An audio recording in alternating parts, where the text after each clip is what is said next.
Hello.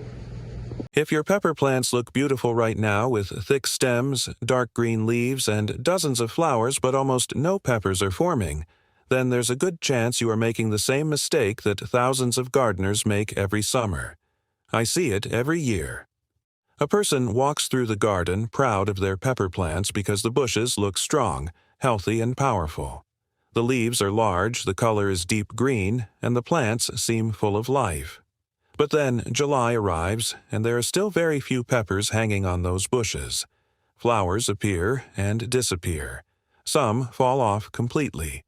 New growth keeps coming, but the harvest never arrives the way they expected. The strange thing is that many people think the solution is to feed the peppers even more. They add more manure, more liquid fertilizer, more urea, more malign tea. They believe the plant is hungry when in reality the opposite is often true.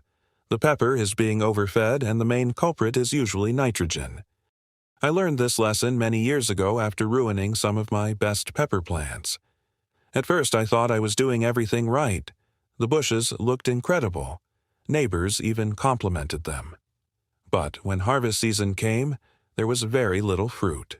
The plants had spent all their energy growing leaves and stems instead of growing peppers. Since then, I started paying much closer attention to what the plant actually needs during each stage of growth. And that changed everything. The truth is that peppers cannot be fed randomly, and they definitely should not be fed from the heart, as many people like to say. Peppers need different nutrition at different times. What helps the plant after transplanting can hurt it during flowering. What works in spring can ruin your harvest in summer. In this video, I want to show you exactly how I feed peppers from the moment they are planted until the final harvest. We will talk about the dangerous June mistake that causes flowers to drop. We will talk about why some peppers never set fruit. We will cover boron, potassium, calcium, and the simple old methods that still work today. And before we get to the feeding schedule itself, there is one thing about pepper plants in June that most gardeners completely overlook. The biggest mistake usually starts in June.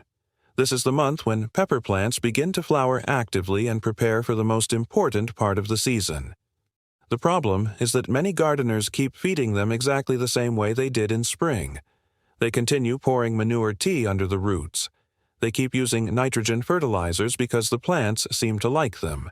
And at first, everything looks wonderful. The bushes become even greener.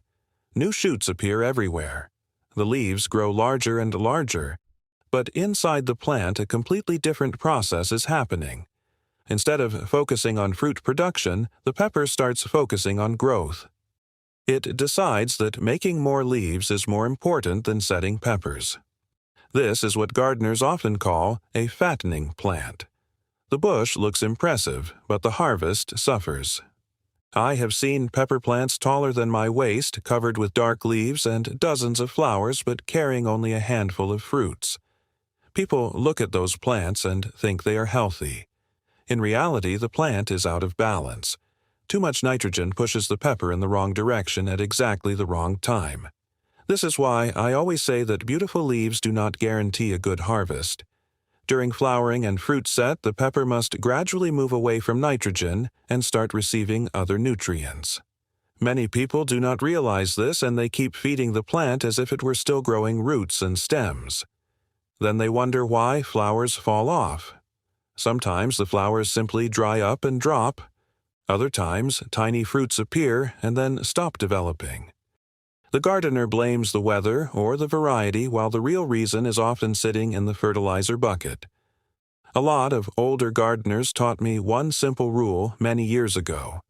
Watch the leaves, but count the peppers. Leaves can fool you. Fruit never lies.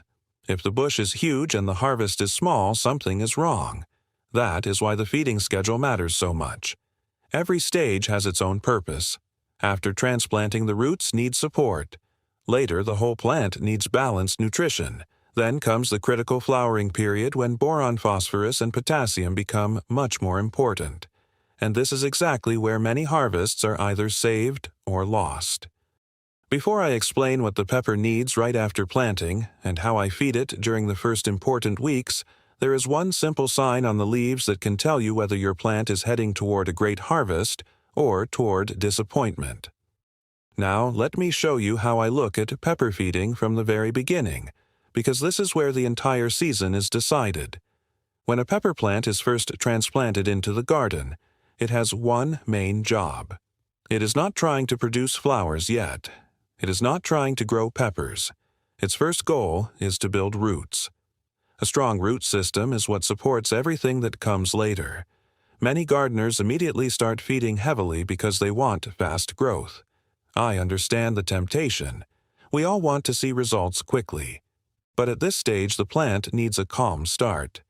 I usually focus on phosphorus with only a modest amount of nitrogen. The phosphorus helps the roots spread deeper and faster, while a little nitrogen helps the plant recover from transplant stress.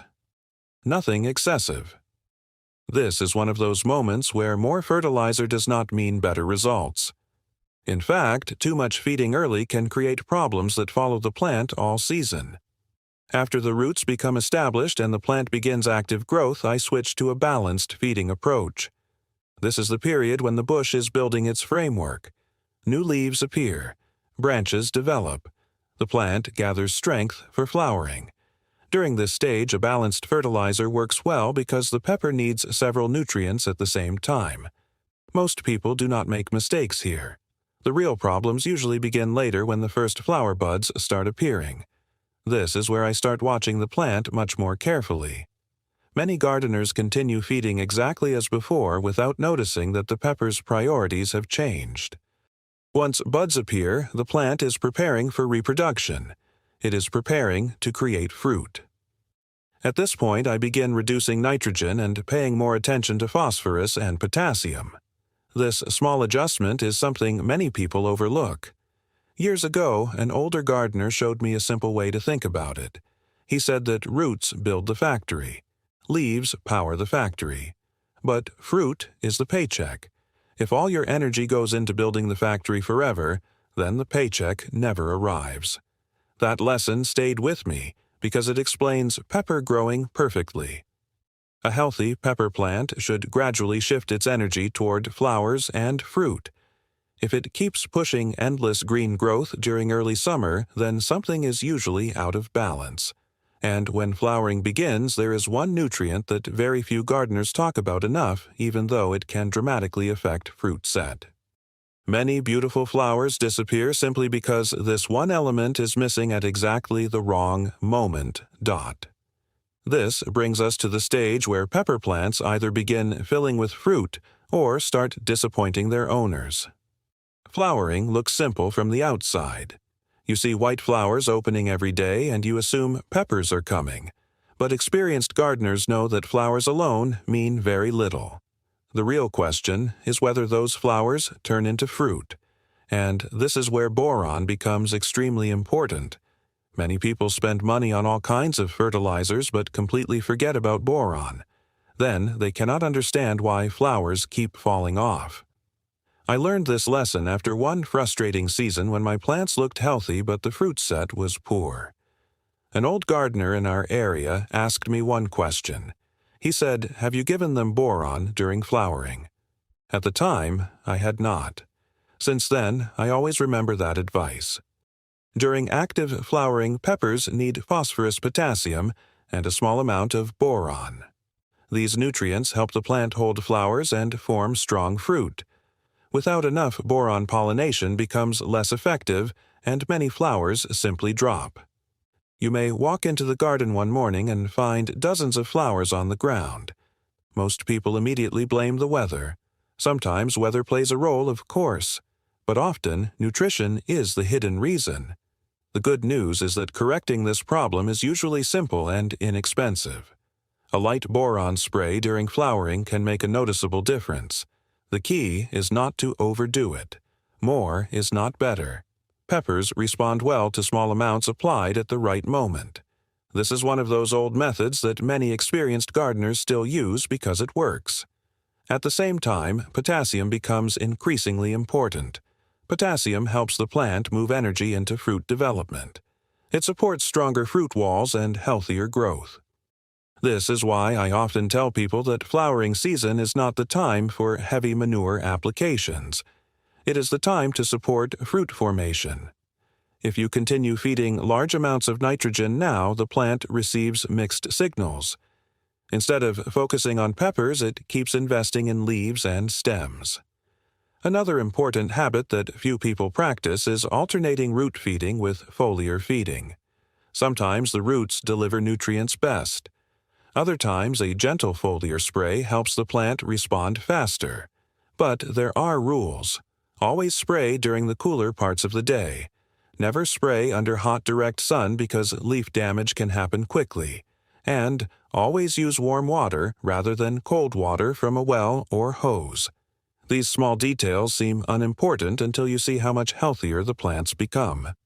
And once the first small peppers begin forming, there is another nutrient that suddenly becomes one of the most important of the entire season. Once those first small peppers begin to appear, the plant enters a completely different stage. At this point, many gardeners relax because they finally see fruit forming. But this is actually where some of the most common problems begin. Tiny peppers start growing and then suddenly stop. The tips of the fruits turn dark. Some fruits become misshapen. Leaves begin showing strange symptoms. This is the moment when calcium becomes one of the most important nutrients in the garden. Many people have heard about blossom end rot on tomatoes, but peppers suffer from similar problems. You may notice a dark, sunken spot developing on the bottom of the fruit. The pepper looks healthy at first, and then that ugly black area appears. Naturally, people assume a disease has attacked the plant. In reality, the cause is often a calcium problem. What surprises many gardeners is that calcium can be present in the soil and still not reach the fruit properly. Irregular watering is often part of the problem. This is why I always tell people that feeding and watering work together. You cannot separate them.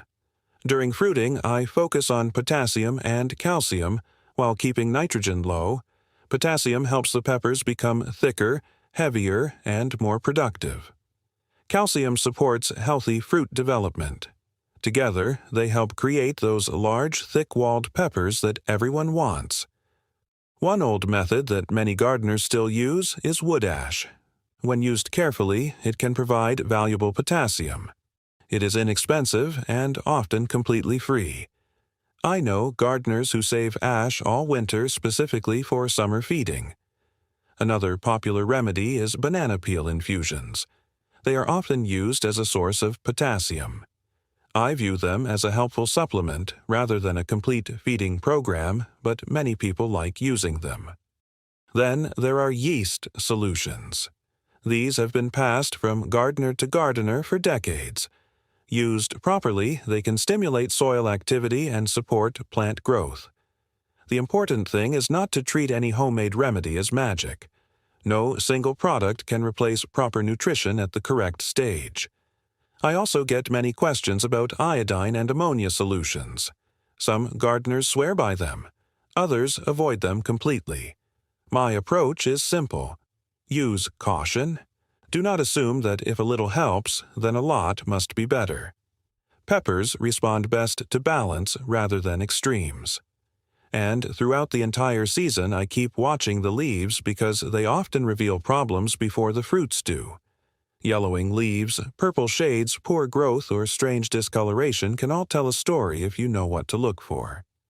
In fact, some of the most important clues about phosphorus deficiency and other hidden issues appear on the leaves long before the harvest is affected.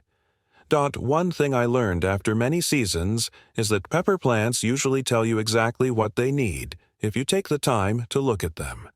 The problem is that most of us notice the warning signs too late.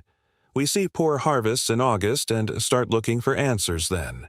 But the plant was often sending signals weeks earlier. For example, when phosphorus becomes limited, you may notice slower growth and darker leaves that sometimes develop a purple tint. Not every variety shows it clearly, but when it appears, it is often a clue that the plant is struggling to move enough energy into roots, flowers, and fruit. Then there is the opposite problem. Leaves begin turning pale or yellow.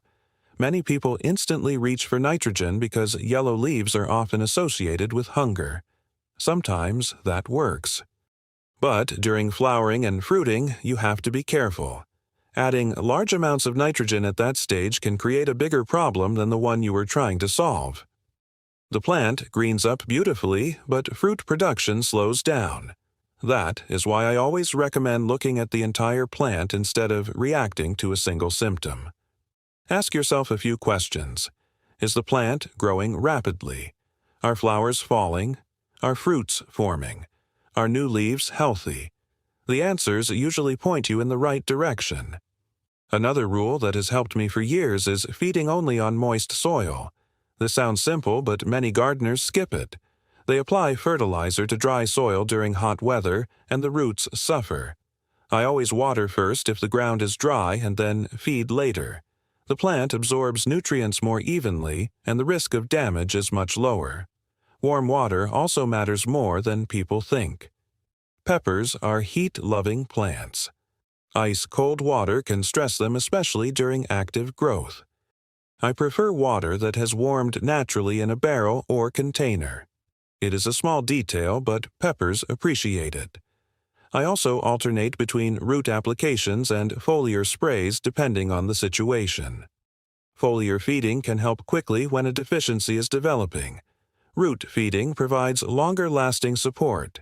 Together, they create a balanced approach that keeps the plants steady throughout the season. Most gardeners are surprised how much healthier their peppers become when they stop chasing miracle solutions and start following a simple schedule instead. And after years of growing peppers, I can tell you that the biggest harvests almost never come from the plants that received the most fertilizer. They come from the plants that received the right fertilizer at the right moment. And that simple idea changes everything once the harvest season finally arrives. So when people ask me what the secret is to growing large, thick-walled peppers year after year, my answer is usually much simpler than they expect. It is not an expensive fertilizer. It is not a rare variety. It is not some miracle product from a garden store. The real secret is timing. Giving the plant what it needs when it needs it, and stopping yourself from giving what it no longer needs. That is the lesson that took me years to fully understand. After transplanting, the pepper needs help building roots. During active growth, it benefits from balanced feeding. During flowering, it needs phosphorus, potassium, and a little boron to help hold flowers and set fruit. Once peppers begin developing, the focus shifts toward potassium and calcium. Meanwhile, nitrogen gradually moves into the background. This is where many gardeners lose part of their harvest without realizing it. They continue feeding manure, urea, or strong nitrogen fertilizers deep into summer because the plants look good. But peppers are not grown for leaves. They are grown for fruit. The goal is not the biggest bush. The goal is the biggest harvest. Every season, I see gardeners amazed by how much difference this approach makes. Flower drop decreases. More peppers stay on the plant. Fruits become larger and thicker. Problems like poor fruit set and blossom and rot become less common. The garden becomes easier to manage because the plant is no longer fighting against excess growth. And perhaps the best part is that none of this requires large amounts of money. Many of the useful tools are simple. Wood ash, proper watering, careful observation, a timely boron spray, a little patience. These old methods have survived for decades because they continue to work. The biggest change happens when you stop feeding by habit and start feeding by stage. Watch your plants. Watch the flowers. Watch the fruit. Let the pepper tell you what it needs. If you do that and remember one thing from this video, let it be this. When flowering begins, start reducing nitrogen. Give boron during bloom. Support fruit set with potassium. Protect developing peppers with calcium. Follow that simple path and your plants will spend less energy growing leaves and more energy filling your baskets with beautiful peppers. And once you see the difference for yourself, you will never look at summer pepper feeding the same way again.